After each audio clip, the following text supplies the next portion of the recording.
Hi friends, आप सुन रहे हैं हमारी कहानी डबल सेडक्शन एपिसोड 14। कहानी का टाइटल है क्या वाकई में दोनों के रास्ते हो जाएंगे जुदा। तो चलिए कहानी को आगे बढ़ाते हैं। चाहत ने अपना हाथ उठाया उस शख्स का मांस उतारने के लिए। वो शख्स भी चाहत को ही देख रहा था। उसने चाहत के बढ़ते हुए हाथों को उसे रोका नहीं था। चाहत की हार्ट बीट बहुत फास्ट थी। अभिमन्यु भी ये सब देखकर बिल्कुल अच्छा नहीं लग रहा था उसे। समय जी गौर से उस शख्स को देख रहे थे। चाहत ने मास्क उतार दिया। मास्क के अंदर के चेहरे को देखकर कर्ण, समय जी और अभय जी हैरान हो गए। चाहत ने उसे देखा, उसे लगा ये कोई सपना है। उसने अपनी अटकी हुई आवाज में कहा,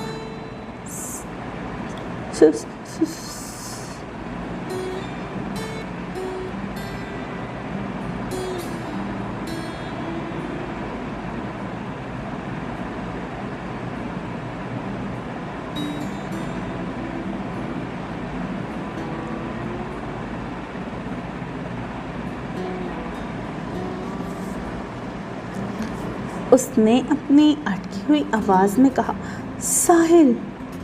हल्की नीली आंखें, हैंडसम सा चेहरा, जहाँ इस वक्त की मुस्कान ने जगह ले रखी थी। चाहत की आंखें नम हो गई थी। उसने अपना हाथ उठाकर साहिल के चेहरे को छुआ और फिर बोलती है, तुम मेरे साहिल हो। साहिल उसकी बातों को सुनकर मुस्कुरा देता है। तभी कर्ण की आवाज़ आई, साहिल। कर्ण के मुंह से सुन फिर अपने नाम को साहिल की तरफ देखने लगी, जो अभी भी मुस्कुरा रहा था। अब चाहत की आंखों में आंसू आ गए थे, जिसे देखकर साहिल ने उसे अपनी बाहों में भर लिया। चाहत भी उसके गले लगकर जोर जोर से रोने लगी। अभिमन्यु ये सब देखकर साहिल के ऊपर से बहुत गुस्सा आ रहा था और साथ ही साथ उसके अंदर एक बेचैनी बढ़ गई थी। चाहत से दूर जाने का ख्याल उसे बेचैन कर रहा था। साहिल बस उसके गालों को सहला रहा था। करीब 10 मिनट के बाद जाकर चाहत शांत हो जाती है। उसको चुप देखकर साहिल ने चाहत को अपने आगे किया।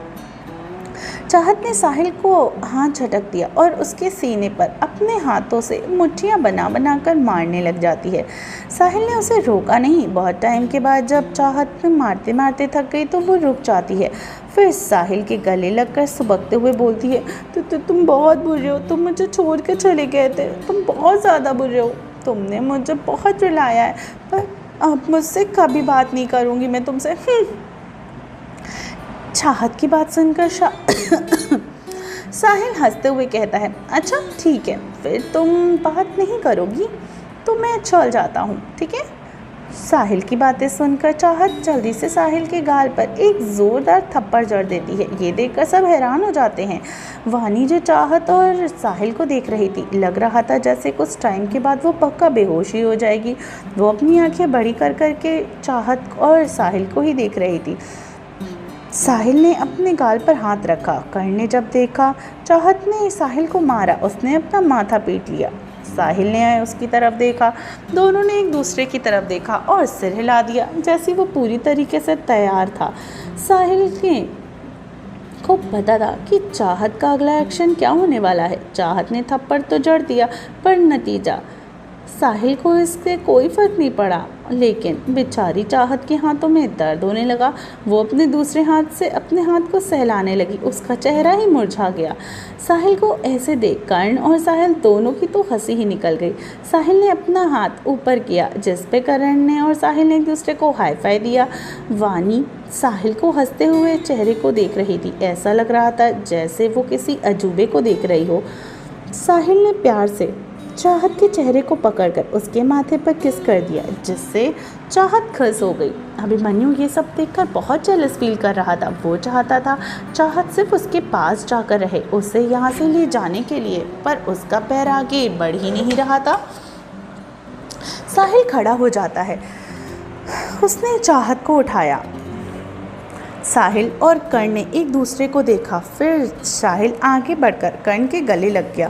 कर्ण के अलग होकर उसके कंधे पर थपथपाया। फिर समय जी से जाकर उनके पैर छुए। समय जी की भी आंखें थोड़ी नम थी। उन्होंने भी साहिल को गले लगा लिया। फिर उनसे दूर होकर बोले, बेटा तुम इतने दिनों से कहाँ थे, और इतने दिनों के बाद देख रहा हूँ मैं तुम्हें, और आज आए हो भी, वो भी फिर मेरी बेटी को बचा लिया तुमने। तुम्हारा शुक्रिया कैसे अदा करूँ।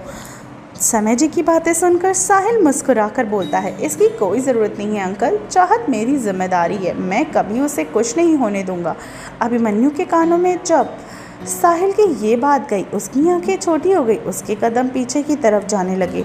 साहिल और अभय जी को नमस्ते करता है। अभय जी मुस्कुराकर साहिल के कंधे को थपथपाकर कहते हैं, साहिल माय बॉय, हम सब ने तुम्हें बहुत मिस किया।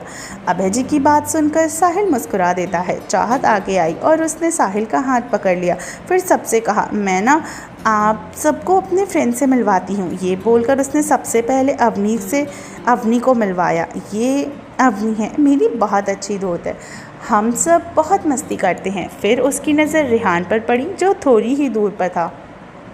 वो साहिल का हाथ पकड़कर उसकी ही तरफ जाकर बोलती है, ये हैंडसम है। ये बोल उसने अपने सिर पर एक चपत लगाई, फिर बोली, अरे ये मतलब मेरा मनसा, मैं इन्हें हैंडसम बुलाती हूँ। चाहत की बात सुनकर रेहान मुस्कुरा देता है। उसने अपना हाथ बढ़ा दिया साहिल की तरफ और अपना परिचय दिया। साहिल ने भी उसे हाथ मिलाया। तभी चाहत इधर उधर देखती है। साहिल ने उसे देखा और पूछा, किसे ढूंढ रही हो चाहत? चाहत वैसे ही देखते हुए, मैं डेविल को ढूंढ रही हूँ, कहाँ गए? चाहत की बात सुनकर रेहान ने भी देखा, अभिमन्यु जा चुका था।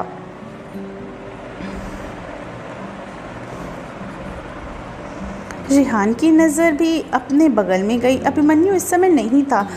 वानी भी बेहोश होते जा रही थी। उसने इधर उधर देखा, अभिमन्यु सच में कहीं नहीं था। फिर वो साहिल की तरफ देखती है, उसके चेहरे पर डर दिखने लगता है। तभी कर्ण ने चाहत के कंधे पर हाथ रख के पूछा, कौन डेविल? चाहत, तुम किसकी बात कर रही हो? चाहत कर्ण की बात को सुनकर उसकी तरफ मुड़ी और कहा, भाई मैं डेविल के घर पे ही तो रहती थी ना। जब समय जी ने चाहत की बात सुनी तो उन्होंने साहिल की तरफ देखा। ये देखकर वो गौर से चाहत की तरफ देख रहे थे। उसने भी समय जी की बातों को ध्यान से देखा। दोनों ने एक दूसरे की नज़रों को देखा और आपस में पलकें झपका दी। ये देखकर समय जी के चेहरे पर हल्की मुस्कुराहट आ गई। तभी रेहान ने कहा, लगता है अभिमन्यु चला गया होगा। रेहान की बात सुनकर चाहत का तो मुंह ही लटक गया। ये डेविल भी बहुत बुरे हैं। मैं इनसे बात नहीं करूँगी। मुझसे बिना बात किए बिना मिले ही चले गए। इन सब बातों के बीच कर्ण ने सबसे पहले कहा, अब क्या सब लोगों को यहीं डेरा डालना है? घर नहीं चलना क्या? ये सुनते ही अभय जी बोलते हैं, अरे हाँ, काफ़ी रात हो गई है, हम अब सबको घर चलना चाहिए। चाहत उनकी बात सुनकर बोली, मैं भी बहुत थक गई हूँ, मुझे भी सोना है, जल्दी से चलिए घर। ये बोलकर वो साहिल का हाथ पकड़कर आगे बढ़ने लगी। सब भी सबके पीछे चल रहे थे, लेकिन वानी अभी भी वहीं पर खड़ी थी। उसको ऐसे देखकर रेहान उसके पास आया और कहता है, अब तू क्या कर रही है यहाँ पर? चल यहाँ से। चलते वक्त साहिल रुक गया, जिसने चाहत का भी रुक गई। चाहत मुड़कर उसकी तरफ देखने लगी और उसकी आंखों में देखते हुए कहता है, क्या हुआ साहिल?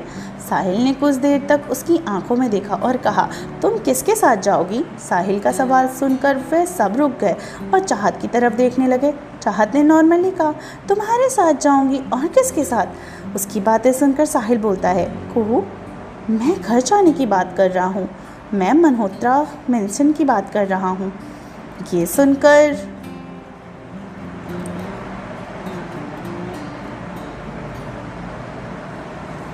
चाहत की ये बातें सुनकर उससे काफ़ी वो लगा कि वो अब क्या करे। उसने सबकी तरफ देखा। जब सब लोग उसी के चेहरे का इंतज़ार कर रहे थे, आखिर चाहत किसके घर जाएगी? चाहत फिर मुड़ी और साहिल से कहती है, मैं हमारे घर जाऊंगी। पर फिर कुछ सोचकर बोलती है, पर डेविल, उनसे कैसे मिलूंगी? चाहत की बात सुनकर साहिल एक मिस्टीरियस स्माइल के साथ कहता है, तुम चिंता मत करो, मैं ले जाऊंगा तुम्हें तुम्हारे डेविल से मिलवाने। तुम जब मिलना चाहोगी बोल देना, ठीक है? ये बोलने के बाद उसने वानी की ओर देखा, जिसके चेहरे पर डर था। साहिल की बात सुनकर चाहत मुस्कुराकर बोलती है, अच्छा ठीक है, पर फिलहाल तो मुझे तुमसे बहुत सारी बातें करनी है, बहुत सारी शिकायतें भी करनी है। चाहत की बातों पर साहिल मुस्कुराकर बोलता है, ठीक है बाबा। सब बाहर आ गए। वो सब साइड में ही बाहर निकल गए थे।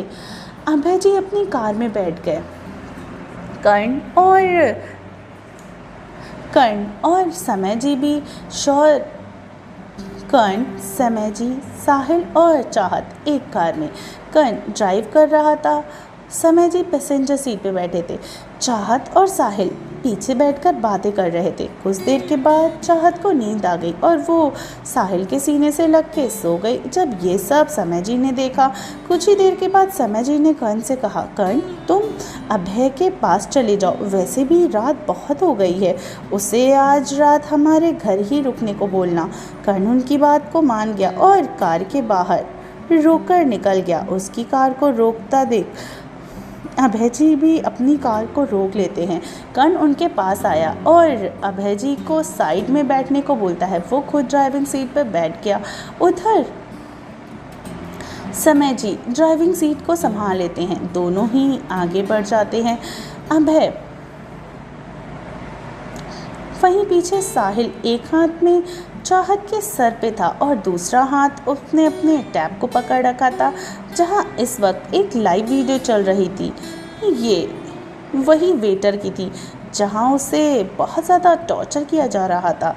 साहिल ने चेहरे पर इस समय कोई भी भाव नहीं थे। उसके टैब को साइड में रखा, फिर चाहत को देखा जो उसकी बाहों में आराम से सो रही थी। थकान की वजह से उसे जल्दी ही नींद आ गई। आखिर इतने बड़े हट्टे कट्टे इंसान का हाथ जो तोड़ा था, अब इसने छोटी सी जान चाहत तो थक ही जाएगी ना। कुछ ही दूर के बाद समय जी साहिल से बोलते हैं, क्या सोचा है तुमने? साहिल उनकी तरफ देखकर पूछता है, किस बारे में? समय जी फिर एक गहरी सांस लेकर बोले, उसे सच बताने के बारे में। क्या तुम उससे बातें बताने वाले हो?